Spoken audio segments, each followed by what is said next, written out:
The forgotten pioneer, Dr. Alara Voss, hunched over her workstation in the cramped laboratory module, the only space allocated to her in the bustling Nexus trading station. Located at the junction of 7 major transit routes, Nexus served as the commercial hub for 12 advanced civilizations, and one primitive one. "Another requisition denied," she muttered, tossing the data tablet onto her cluttered desk. This marked the 5th rejection in 2 months. The station's Resource Allocation Committee had once again deemed her research non-essential to station operations. Ilara rubbed her tired eyes, the only human face she'd seen in 3 years aside from her own reflection. At 42, she wore her dark hair cropped short for practicality, and the station's artificial gravity had made her leaner than Earth standard. A small Earth flag patch on her faded jumpsuit was her only concession to sentimentality. The intercom chimed with the familiar modulated voice of Station Administrator Klovex. "Dr. Voss, your presence is requested in Concourse C. The Galactic Assembly representatives have arrived for their inspection tour." Ilara sighed. "Understood. I'll be there shortly." These visits always followed the same pattern: curious looks, condescending questions, and ultimately, dismissal. The concourse bustled with activity when she arrived. Representatives from a dozen species moved in a tight cluster, their environmental suits and translators creating a cacophony of whirs and clicks. At the center stood Arbitrator Nez Kalim of the Siluvian Concordat, his iridescent scales shimmering under the station lights. "Ah, the human scientist," Nez Kalim announced as Ilara approached. "A living artifact of galactic history. How is your, what do you call it, research progressing?" The assembled delegates tittered with amusement. Humans were the galaxy's curiosity, a species that had achieved faster-than-light travel through sheer determination rather than elegant science, using crude fusion drives and dangerous cryogenic techniques. "My gravitational harmonic research continues despite limited resources," Ilara replied evenly. "I believe I've made a breakthrough in understanding the resonance patterns of—" "Yes, yes," interrupted Ambassador Threll, his tentacles waving dismissively. "Your species' fascination with outdated propulsion methods is charming, if impractical. Perhaps in another century or two you'll catch up to even the Morgul Collective's basic warp technology." More laughter rippled through the group. The Morguls, silicon-based life forms, were considered technological underachievers by galactic standards. "Administrator," called a melodious voice from the back of the group. "Why do we maintain a human research station at all? The expense seems unwarranted." The speaker was Hegemony Envoy Drasilar, representing the most powerful military force in the quadrant. Tall and imposing, with chalk-white skin and eyes that reflected light like mirrors, the hegemony species had evolved as apex predators on their harsh homeworld. Administrator Kulvex's antennae twitched nervously. "Earth provides certain raw materials that remain useful in our trade networks. The research station was part of the initial contact agreement, an agreement made nearly a century ago," Drasilar noted coolly, "before humanity proved itself to be a developmental dead end." Ilara felt her face burning but maintained her composure. For 3 years, she'd endured these condescensions while conducting her work. Earth needed this outpost, this foothold in the galactic community, however tenuous. "If you'll excuse me," she said with forced politeness, "I have experiments running that require my attention." As she turned to leave, Arbitrator Nez Kalim called after her. "Do inform us if you make any—" He paused for effect. "Revolutionary discoveries."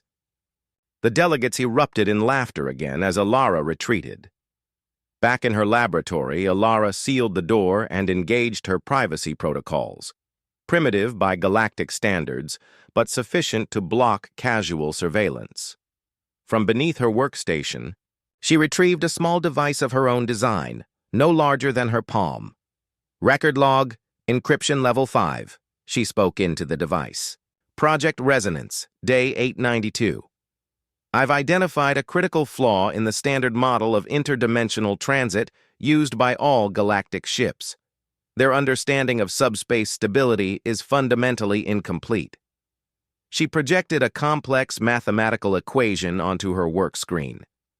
The Harrington-Voss equation predicts catastrophic harmonic degradation under specific conditions. Simply put, every FTL jump weakens the boundary between normal space and subspace. The effect is cumulative and accelerating. Ilara displayed a simulation showing transit routes glowing across a three-dimensional map of the galaxy. At current traffic levels, we have less than 8 years before random subspace fractures begin appearing in high-traffic zones. Within 15 years, most established routes will become impassable. She paused, examining the simulation. The galactic community doesn't realize they're standing on the edge of a transportation apocalypse, and I've found a solution there too arrogant to hear. The device beeped softly, indicating it had completed its recording cycle. Ilara carefully encrypted the data and prepared it for transmission through the quantum entanglement communicator hidden within, a technology the Galactic Assembly believed was at least a century beyond human capability. Earth would receive her findings within moments, despite being 37 light-years away. 3 days later, the explosion rocked the entire station. Ilara was thrown from her bunk, alarms blaring as emergency force fields snapped into place. She rushed to her console, bringing up security feeds. Nexus Station's primary power core had suffered a catastrophic failure, specifically the section adjacent to her laboratory.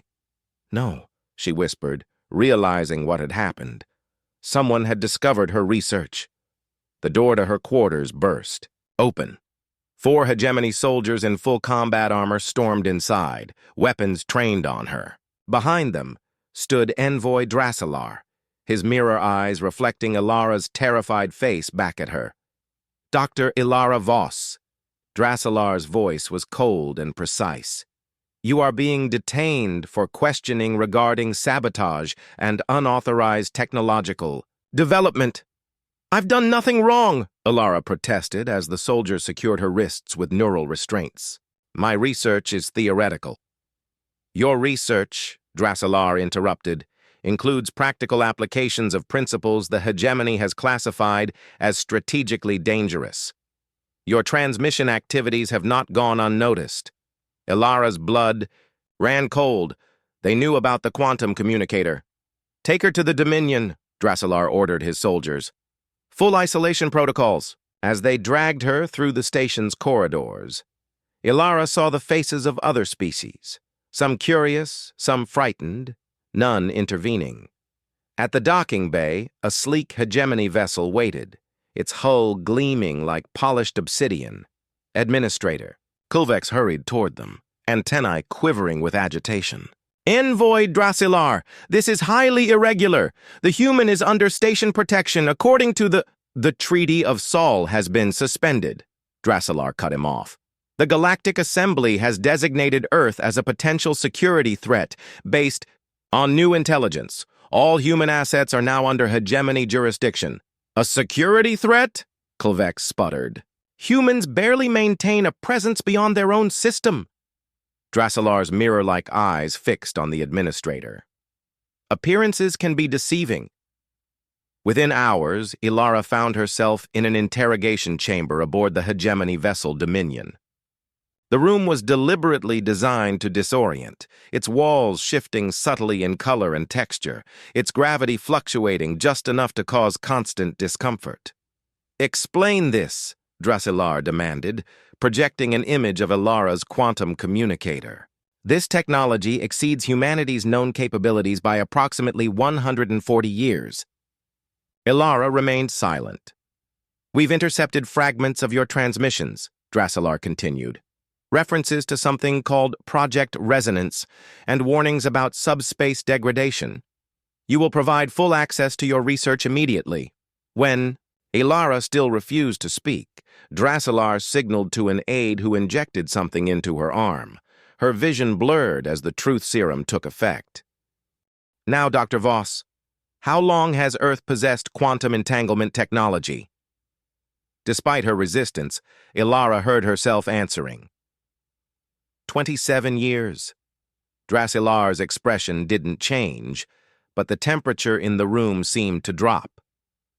And the Harrington-Voss equation? What is its purpose? It predicts subspace structural integrity over time, Ilara slurred, fighting the drug. Current FTL methods are destroying the fabric of space-time. And Earth has a solution to this problem? Ilara managed to bite her tongue, drawing blood. The aide administered another injection, stronger this time. Earth has developed alternative transit methods, she gasped, tears streaming down her face. Non-destructive passage through subspace corridors. Drasilar leaned forward. Why? Has Earth concealed these advances? What is their strategic objective? Through the haze of drugs, Ilara laughed bitterly. You wouldn't understand. Your kind never does. Elaborate. After first contact, after you all dismissed us as primitive, Earth realized the truth. Ilara's eyes blazed despite her drugged state. The galactic community doesn't share, it dominates. It absorbs. Species that can't compete technologically become client states or fade into obscurity. So Earth deceived us, Drasilar concluded, presenting a false front of technological inferiority while developing in secret. Earth adapted, Ilara corrected, as humans always have. The interrogation continued for hours as Drasilar extracted every detail of Earth's hidden research programs. When finished, he left Ilara slumped in her restraints, physically and emotionally drained. Two hegemony officers remained in the room, speaking as if Ilara couldn't hear them. The assembly convenes in 6 hours to review these findings, said the senior officer. Preliminary consensus suggests a preemptive security action against the Sol system. Is that necessary? Asked the younger officer. Humans have never shown aggression beyond their own moon. That we know of, the senior officer replied. The envoy believes they've been developing in secret for decades. The information Dr. Voss provided confirms serious technological deception. What's their containment recommendation? A demonstration strike. Nothing severe, just enough to set their development back a century or two. Standard procedure for emerging threats. Ilara tried to speak, to protest, but the sedatives had taken full effect. As consciousness slipped away, her last thought was of the quantum entanglement communicator and the final emergency transmission it would have automatically sent when the hegemony seized her. Earth wouldn't be caught unprepared. The Galactic Assembly convened in its orbital chamber above Nexus Station, representatives from 27 spacefaring civilizations gathering to address the human question.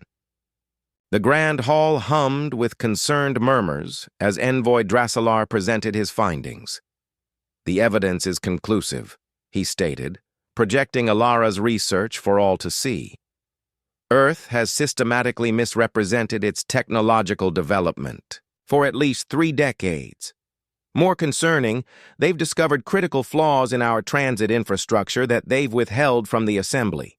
Arbitrator Nez Kalim's scales had lost their luster, faded to a dull gray, the Soluvian equivalent of turning pale. These equations, if accurate, they predict catastrophic failure of our entire transportation network within a generation. Precisely. Drasilar nodded. Earth has been developing alternative methods while watching us rush toward disaster. One must question their motives. Ambassador Threll waved his tentacles agitatedly. This is absurd. Humans? A threat? Their ships are practically museum pieces. They're visible ships, Drasilar corrected. Dr. Voss's testimony suggests an entirely hidden fleet with capabilities we cannot yet estimate. The chamber erupted in alarmed chatter until arbitrator Nez Kalim called for order. What action does the hegemony recommend? Drasilar's mirror eyes swept across the assembly. Standard containment protocol. A measured strike against their primary shipyards and research facilities. Not their population centers, he added, as if this were a generous concession. All in favor? Nez Kalim called. Hands, tentacles, and appendages of various forms rose across the chamber. the motion carried by a significant majority. None of them noticed the small maintenance drone hovering near the chamber's environmental controls, a drone whose access codes matched those of Dr. Alara Voss's laboratory systems. As the assembly voted to attack Earth, the drone transmitted everything through channels no one in the chamber believed possible. 37 light-years away, Earth was already mobilizing. The silent reckoning envoy Drasilar stood on the command deck of the hegemony flagship Inexorable, watching as the strike fleet assembled. 12 warships, each capable of reducing a continent to molten slag, formed a precise formation in preparation for the jump to Sol. The operation had been designated preventive measure, a clinical term for what amounted to a civilization-crippling attack. "Final preparations are complete, Envoy," reported Fleet Commander Trazik. "We await only your command to initiate the jump sequence." Drasilar nodded, his mirror eyes reflecting the tactical display. "Commence jump in 30 minutes. Remember, our targets are military and research installations only. The Assembly has not authorized population center strikes." "Understood, though I question the restraint," Trazik replied. "A primitive species developing secretive technology presents a clear existential risk. The humans will have centuries to reconsider their deception once their infrastructure is gone," Drasilar said coldly. "That is punishment enough." A junior communications officer suddenly stiffened at her station. "Sir, we're detecting an unusual energy signature at the system's edge." "Clarify," ordered Trazik. I'm not sure, Commander. The sensors can't." "Classify it. The signature doesn't match any known propulsion system." Drasilar moved to the sensor station, unease creeping through him. "Is it approaching?" Before the officer could answer, space itself seemed to ripple 3,000 kilometers off their port bow. A vessel materialized where empty space had been moments before, without any detection of a conventional FTL transit signature. The ship was unlike anything in hegemony records. Sleek and silver, it resembled an ancient Earth sea creature, a manta ray perhaps, with swept-back wings and a tapered body. No visible propulsion systems, weapons arrays, or external components marred its perfectly smooth hull. "Scan it," Drasilar ordered, his voice tighter than he intended. "Sir, our scans, they're being reflected back. We can't penetrate the hull." The communications officer spoke up again. "We're receiving a transmission, audio and visual." "On screen," commanded Trazik. The main view screen activated to show a human woman in her 50s, with short silver hair and the bearing of someone accustomed to authority. She wore a simple dark uniform with minimal insignia, just a small silver Earth emblem on her collar. "This is Admiral Helena Chen of the Earth Defense Fleet. I understand you're planning a visit to our system. I'm afraid we must insist you reconsider." Drasilar stepped forward. "This is Hegemony Envoy Drasilar. Your vessel's presence here violates multiple assembly protocols. Power down and prepare to be boarded." Admiral Chen smiled thinly. "I'm afraid that won't be possible, Envoy. However, I do have something that might interest you." She glanced off camera. "Please bring in our guest."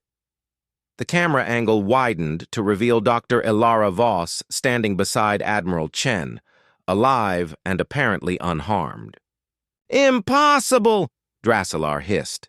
"Dr. Voss is in containment aboard this very ship." "Check again," Chen suggested mildly. The security chief's voice came through immediately.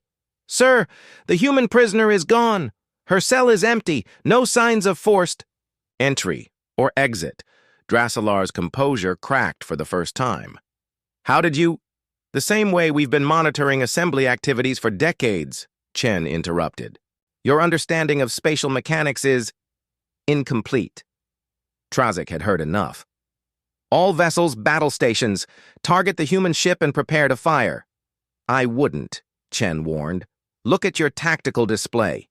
The hegemony commanders turned to see dozens of new signatures appearing throughout the system, identical to the vessel before them, materializing without warning or transit signatures.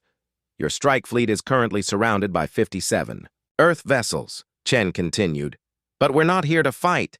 In fact, we have a proposal for the assembly. Drasilar's mind raced through the implications. If humans could extract a prisoner from a secured hegemony warship without detection, what else were they capable of? What proposal? He asked finally. A demonstration, a warning, and an invitation, Chen replied. We request an emergency session of the full assembly. Now. 3 hours later, the Grand Assembly chamber was filled beyond capacity. Not only were the regular delegates present, but countless additional representatives had arrived through emergency protocols. News of the human fleet's sudden appearance and their ability to bypass all known security measures had spread like wildfire. Admiral Chen stood at the center of the chamber, flanked by Dr. Voss and 3 other humans in similar uniforms. The chamber, designed for beings from diverse environments, felt suddenly small with the tension filling it. Esteemed representatives, Chen began, her voice carrying easily through the vast space. For almost a century, humanity has observed your civilizations from what you assumed was a position of technological inferiority. This assumption was convenient for us. Murmurs rippled through the gathered delegates. Admiral Chen, addressing the Earth Defense Fleet 6 months after the confrontation, summarized humanity's new position. For a century, they laughed at our primitive ships and outdated theories. They dismissed us as barely worth noticing. Today, we've proven what humans have always known. It's not the size of your fleet or the age of your civilization that matters most. It's innovation, adaptation, and the courage to forge your own path. She smiled as she looked out at the assembled officers, many of whom had spent decades working in secret, developing the technologies that had now reshaped galactic politics. They're not laughing anymore, and that's how Earth changes the stars, not through conquest, but by solving problems others couldn't see or wouldn't face. That's always been our strength. That will always be our way. Across the galaxy, species that had once dismissed humans as barely spacefaring primitives now studied Earth's history with newfound respect. They recognized a truth they had overlooked. Sometimes the most dangerous opponent isn't the one with the biggest weapons or the most advanced technology. It's the one you never took seriously until it was too late. Humanity had not conquered the galaxy. They had done something far more profound. They had changed it. The Galactic Renaissance. 5 years after Earth's dramatic entrance onto the galactic stage, the Centaurus transit hub bustled with activity that would have been unimaginable half a decade earlier. Ships of all designs and origins moved through. The sprawling space station, their hulls bearing the distinctive silver-blue resonance coils of human-inspired harmonic drive technology. Dr. Elara Voss stood at the observation deck, watching as a massive Morgul colony vessel prepared for departure to the previously inaccessible Sagittarius Arm.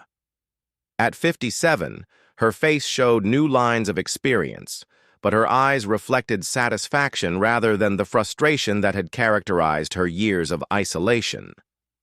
"Admiring your handiwork, Doctor?" asked a familiar voice.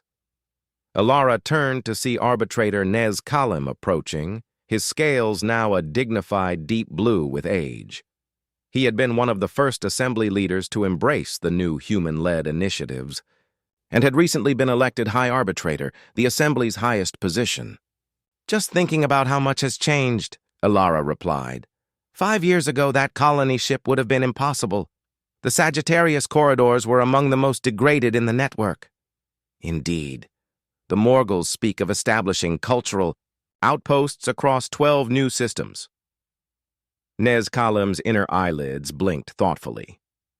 A species once considered technologically conservative is now at the forefront of expansion. They watched as the massive vessel engaged its harmonic drive, the space around it rippling like water as it slipped between dimensional boundaries and vanished. No violent tearing of space, no destructive wake, just elegant transition. The Joint Restoration Initiative reports that 70% of major transit corridors have now been stabilized, Nez Kalim continued. Your equations predicted recovery would take decades, yet here we are. Alara smiled. That's because we're not just preventing further damage. We're actively healing subspace with each harmonic transition. Every ship using the new drive is essentially reinforcing the corridor it travels through. Their conversation was interrupted by a priority alert on Alara's comm device. Dr. Voss, your presence is requested in Conference Chamber Alpha. Priority. Designation: Horizon Event. Alara's expression turned serious. I need to go. Council business. Of course, Nez Kalim inclined his head respectfully. We shall continue our discussion at the reception tonight. As Alara hurried through the transit hub's diplomatic sector, she reflected on how surreal her current position would have seemed to her former self, the lonely researcher in a cramped laboratory, ignored and dismissed. Now, as Earth's scientific liaison to the Assembly and co-chair of the Interspecies Technology Exchange, her schedule was filled with high-level meetings that shaped galactic policy. Conference Chamber Alpha was already filled when she arrived. Admiral Chen was there, silver-haired, but still ramrod straight in her dress uniform. Beside her sat Counselor Tarek of Earth's Diplomatic Corps and, surprisingly, Envoy Drasilar of the Hegemony. In the 5 years since the confrontation, Drasilar had maintained a complex relationship with the human delegation. Professional, but distant, cooperative, but guarded. His presence at a Horizon event meeting, the designation for critical emerging situations, was unexpected. Dr. Voss, Chen greeted her with a nod. Thank you for coming quickly. We've received troubling data from the Deep Space Monitoring Network. Tarek activated the chamber's holographic display, showing a region near the galactic core. 3 days ago, Outpost Sentinel detected unusual energy fluctuations in this sector. Yesterday, all communications with 3 systems in the area went silent simultaneously. The Arcturus Collective, Drasilar supplied, his mirror eyes reflecting the hologram. An advanced civilization but isolationist. They withdrew from assembly participation nearly 5 centuries ago. What kind of energy fluctuations? Alara asked, studying the display. Tarek expanded the hologram, showing sensor readings that made Alara's blood run cold. Subspace fracturing on a scale we've never seen before. Not degradation. Complete structural collapse. That's impossible, Alara whispered. Even at the worst projections, total collapse was centuries away. It appears, Drasilar said quietly, that someone has weaponized your research, Dr. Voss. The accusation hung in the air for a moment before Chen spoke. We're not here to assign blame, Envoy. We're here to address a threat that affects us all. The Hegemony has dispatched scout vessels to the edge of the affected zone, Drasilar continued, apparently choosing to ignore Chen's rebuke. None have returned. Whatever is happening, it appears to be expanding. Alara's mind raced. If someone has found a way to deliberately accelerate subspace degradation, they could effectively create impassable barriers between star systems, or worse, trigger cascade failures that could sever entire sectors from the galactic network. Who would have both the capability and motive to do this? Tarek asked. Drasilar's mirror eyes focused on Alara. Perhaps we should ask who had access to the complete Harrington-Voss equations and sufficient understanding to manipulate them. If you're suggesting Earth is responsible, Chen began hotly. I suggest nothing, Drasilar interrupted. I merely observe that very few entities possess the necessary knowledge. Actually, Alara said slowly, there's another possibility. She turned to the display, zooming in on the affected region. The Arcturus Collective was researching dimensional physics long before humans achieved spaceflight. They were rumored to be developing alternative FTL methods when they withdrew from the assembly. Tarek looked skeptical. You think they might have been working on something similar to harmonic drive technology? Not similar, Alara clarified. Opposite, our approach synchronizes with natural subspace frequencies to minimize disruption. If the collective took the other path, deliberately generating destructive resonance patterns, they could potentially create weapons that target subspace itself. But why? Chen asked. What strategic advantage would isolating themselves provide? Drasilar's normally impassive face showed the first hint of concern. Unless isolation is not their goal. The pattern of expansion suggests a systematic approach. They're creating a barrier that they can control. The implications settled over the room like a shroud. A civilization that could control access to entire regions of space could dictate terms to the rest of the galaxy. We need more information, Ilara decided. Standard probes and ships can't penetrate a subspace collapse, but she hesitated, glancing at Chen. The Admiral nodded. It's time, Doctor. Ilara accessed her secure channel and entered a series of commands.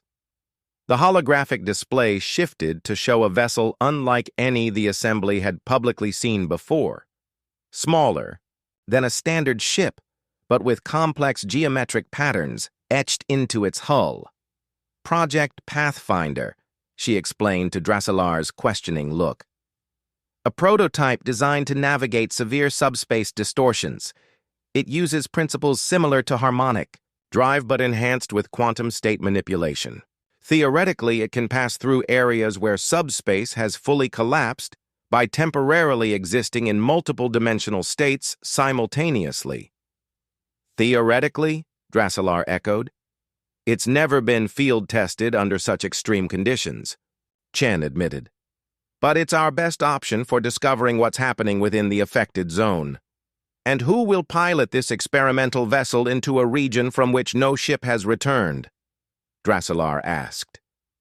The room fell silent as Ilara and Chen exchanged looks.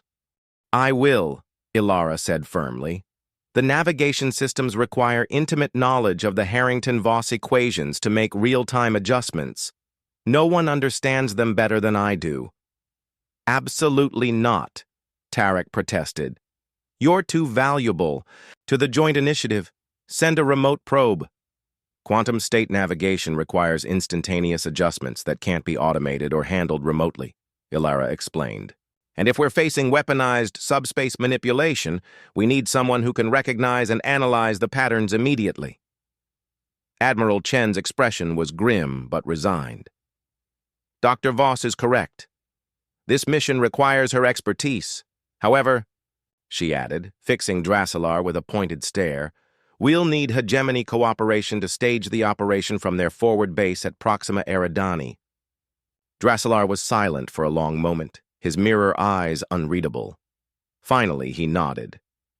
The hegemony acknowledges the common threat. We will provide full support for this mission. However, he added, I insist on accompanying Dr. Voss. You? Chen couldn't keep the surprise from her voice. Before my diplomatic appointment, I commanded hegemony deep reconnaissance for 20 years, Drasilar revealed. I have extensive experience in high-risk intelligence gathering. More importantly, my species evolved with natural quantum perceptual abilities. I can detect dimensional shifts that would be invisible to human senses. Ilara studied the envoy with new interest. The hegemony had never publicly disclosed such biological capabilities. That could be invaluable if we encounter deliberate subspace manipulation. Then it's settled, Chen concluded. Operation Threshold will launch from Proxima Eridani in 48 hours. Full deniability protocols. If you're captured or discovered, neither Earth nor the hegemony will acknowledge your mission. As the meeting adjourned, Drasilar approached Ilara privately. You realize, Doctor, that our survival probability is approximately 17%. Ilara smiled thinly. The universe runs on probabilities, Envoy. 5 years ago, the probability of a human and a hegemony diplomat working together on a critical mission was 0. I've learned not to put too much faith in statistical predictions. A curiously human perspective, Drasilar observed. My species prefers certainty. Then here's a certainty for you, Ilara replied. If someone is weaponizing subspace degradation, no one in this galaxy is safe. Not Earth, not the hegemony, not anyone. Either we stop it now, or we watch everything we've built crumble into isolated pockets of civilization, unable to reach each other across the growing void. For the first time in their long acquaintance, Drasilar's mirror eyes seemed to show something like respect. Then we have 48 hours to prepare for the impossible. I suggest we use them wisely. The Pathfinder craft hung suspended in the launch bay of the Hegemony forward base, its unusual design drawing curious looks from the station's personnel. Unlike conventional vessels, it had no obvious propulsion systems, weapon ports, or even standard navigation lights. Its hull was covered in intricate patterns that seemed to shift subtly when viewed from different angles. Quantum resonance circuits designed to help the ship exist in multiple states simultaneously. Ilara completed her pre-launch checks, trying to ignore the knot of anxiety in her stomach. The Pathfinder had performed perfectly in simulations and limited field tests, but what they were attempting now was an order of magnitude more dangerous. Final diagnostic complete, she reported as Drasilar entered the cockpit. Quantum field. Generators are stable. Harmonic resonance matrix is aligned. The envoy had exchanged his diplomatic attire for a form-fitting hegemony combat suit, making him look more like the special operations commander he had once been. The hegemony has deployed a cordon of observers at the edge of the affected zone. They will monitor our approach and attempt to maintain quantum entanglement communication for as long as possible. Ilara nodded, securing herself into the pilot's seat as Drasilar took the co-pilot position. Once we cross the subspace failure boundary, conventional communications will be impossible. Even quantum entanglement becomes unreliable in areas of complete dimensional collapse. Then we will rely on ourselves, Drasilar said simply, as all explorers have since the beginning of time. The launch sequence proceeded with hegemony efficiency. Within minutes, the Pathfinder was clear of the station and accelerating toward the coordinates where 3 star systems had gone silent. As they approached the boundary of the affected zone, Ilara activated the ship's specialized sensors. The view screen displayed a visual representation of subspace structure, normally a smooth, flowing pattern of energy. Ahead of them, that pattern fragmented into chaotic, jagged disruptions before disappearing entirely into what the sensors could only represent as darkness, initiating quantum state drive in 3, 2, 1. Ilara engaged the experimental system. The sensation was unlike anything she had experienced before. The ship seemed to both exist and not exist simultaneously. Her vision split, showing multiple overlapping realities. In some, the ship continued forward. In others, it disintegrated or veered away. Her consciousness struggled to integrate the contradictory inputs. Focus on the primary state, Drasilar instructed, his voice echoing strangely. Your mind is not evolved to process quantum plurality. Follow my guidance. Ilara forced herself to concentrate on Drasilar's voice, using it as an anchor as the Pathfinder slipped between the fracturing layers of reality and entered the zone of subspace collapse. Around them, the universe held its breath, waiting to see if they would find answers or join the silence that had already claimed 3 worlds.